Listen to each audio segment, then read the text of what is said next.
Assalamualaikum warahmatullahi wabarakatuh.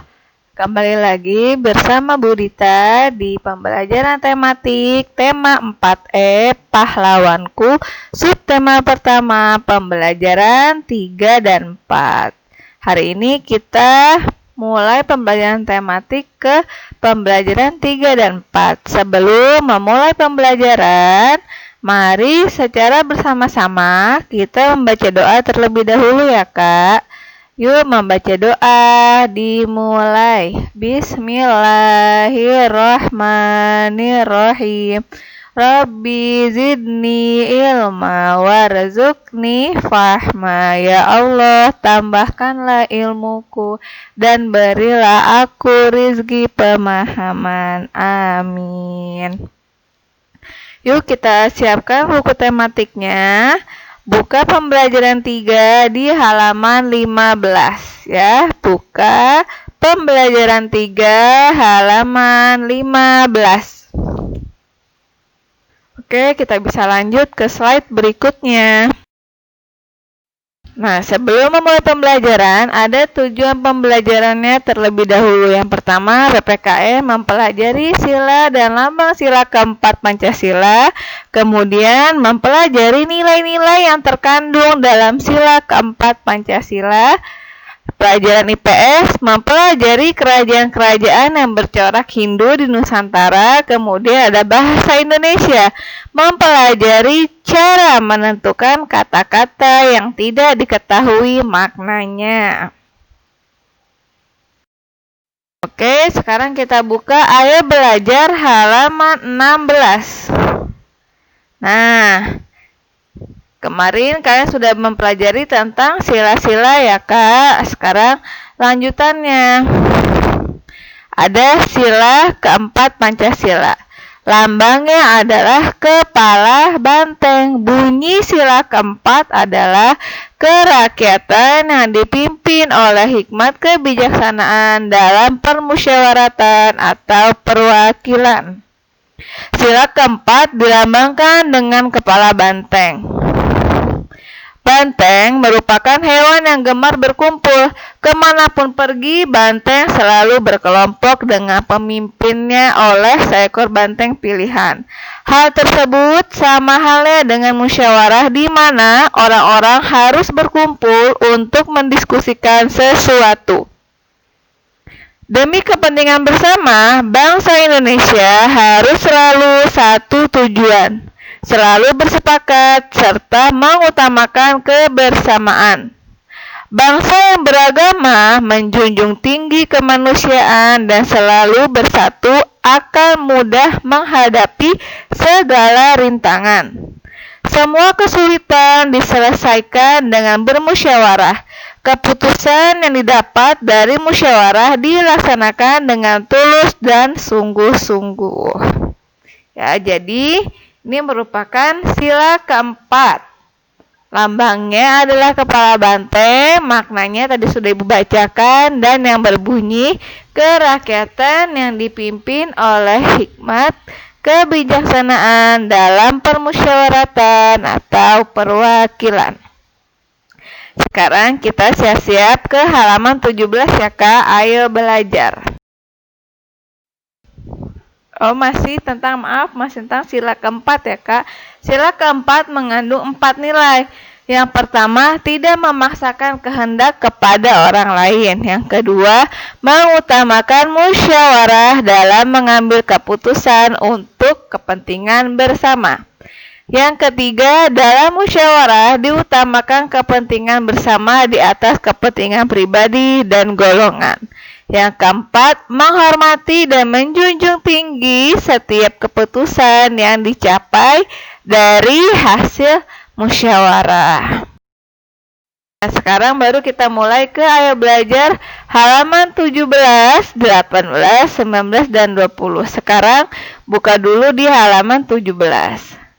Agama Hindu mulai masuk ke Nusantara akibat hubungan dagang dengan negara India. Setelah masuknya berpengaruh Hindu di Indonesia, terbentuklah kerajaan-kerajaan yang bercorak Hindu. Berikut ini akan Ibu jelaskan tentang kerajaan-kerajaan yang bercorak Hindu lainnya. Yang pertama ada Kerajaan Tarumanegara. Tarumanegara merupakan kerajaan Hindu tertua kedua di Indonesia. Letak kerajaan ini diperkirakan di Lembah Citarum, Jawa Barat. Prasasti Kerajaan Tarumanegara adalah Prasasti Cirenten di Bogor. Prasasti ini menjelaskan bahwa Raja Tarumanegara bernama Purnawarman.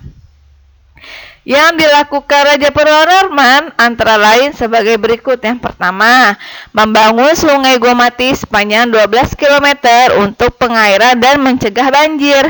Yang kedua, mendukung usaha pertanian padi yang dilakukan rakyat.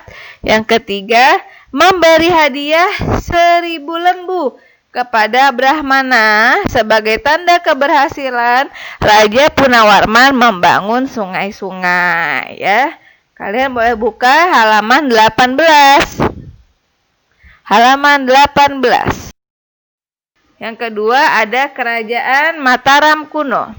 Di Jawa Tengah pada abad ke-8 berdiri sebuah kerajaan, yaitu Kerajaan Medang atau disebut juga Mataram kuno. Kerajaan Mataram kuno diperintah oleh Raja Sana, kemudian digantikan oleh keponakannya Sanjaya. Setelah Sanjaya, Kerajaan Mataram kuno diperintah oleh Panangkara atau Syairendra.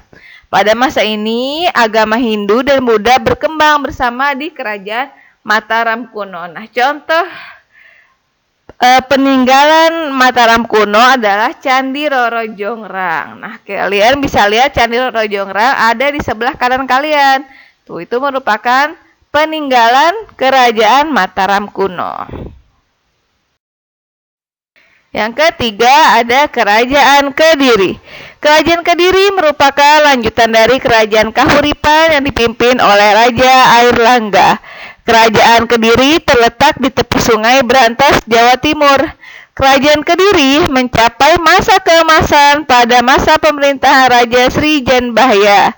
Pada masa itu, wilayah Kerajaan Kediri meliputi seluruh Jawa dan beberapa pulau di Nusantara.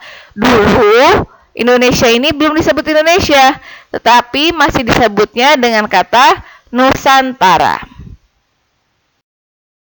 Selanjutnya ada Kerajaan Singosari. Kerajaan Singosari berdiri pada tahun 1222. Setelah Kerajaan Kediri hancur, Raja Singosari yang pertama adalah Ken Arok.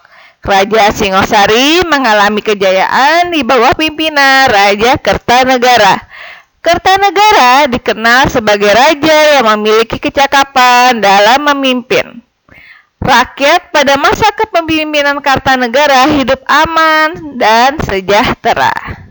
Nah, jadi kakak-kakak, untuk lebih lengkapnya kalian bisa membaca cerita tentang kerajaan ini dari halaman 17 sampai halaman 20.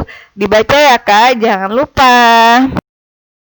Baik, sekarang kita buka halaman 22 pembelajaran 4. Nah, di pembelajaran 4 ini, di halaman 22, untuk memperdalam pengetahuan tentang bahasa Indonesia, kamu akan mempelajari cara menentukan kata-kata yang tidak kalian tahu maknanya.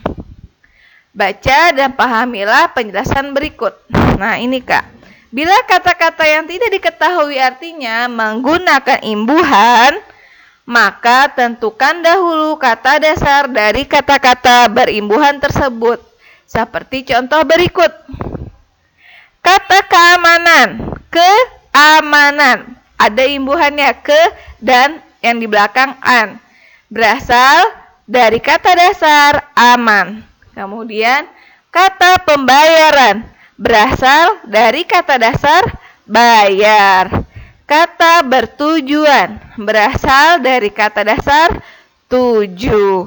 Kata meningkatkan berasal dari kata tingkat. Berdasarkan contoh, asal kata-kata dasar di atas dapat diketahui dengan menghilangkan imbuhan yang ada pada kata-kata tersebut, yaitu ke dan an, pe dan an, ber dan an, dan me dan kan. Untuk kata dasar yang tidak berimbuhan, kita tidak perlu mencari asal katanya, seperti kata-kata raja, jalur, singgah, seperti itu. Yang kedua, mencari arti kata tersebut sesuai dengan huruf awal dalam kamus. Misalnya, untuk mencari kata jalur, kita harus membuka urutan kamus di huruf J pada Kamus Bahasa Indonesia. Untuk mencari kata keamanan, kita harus membuka huruf urutan A, karena kata dasar dari keamanan adalah aman. Pada kamus kata aman, kita cari kata aman. Setelah ditemukan arti kata aman, carilah arti kata keamanan di bawah kata aman, seperti itu. Insya Allah paham ya Kak, kalian boleh praktek menggunakan Kamus Bahasa Indonesia.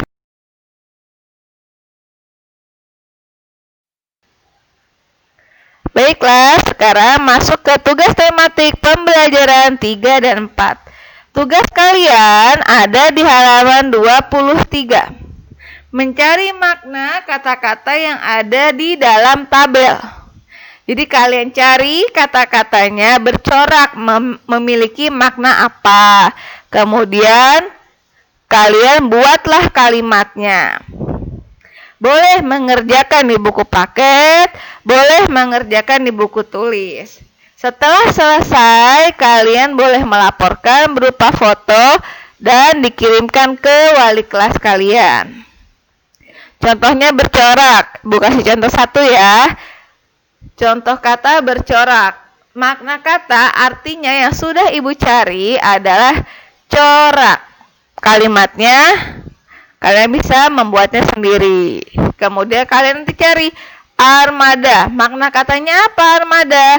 Rombongan atau pasukan. Kemudian kalian buat kalimatnya. Armada Raja Ken Arok menusuri Jawa Tengah. Bisa seperti itu dan kalian bisa membuat kalimat sesuai keinginan kalian dan sekreatif mungkin. Oke deh. Jangan lupa tugasnya dikirimkan ke wali kelas masing-masing. Kelas 4A dikirimkan ke Bu Dita, 4B ke Bu Sulaiha, 4C ke Bu Lia. Baiklah, pembelajaran kita hari ini telah selesai. Terima kasih kakak-kakak. Sebelum mengakhiri pembelajaran, mari kita baca doa kafaratul majlis terlebih dahulu. Subhanakallahumma wa bihamdika asyhadu an la ilaha illa anta astaghfiruka wa atubu ilaik. Wassalamualaikum warahmatullahi wabarakatuh.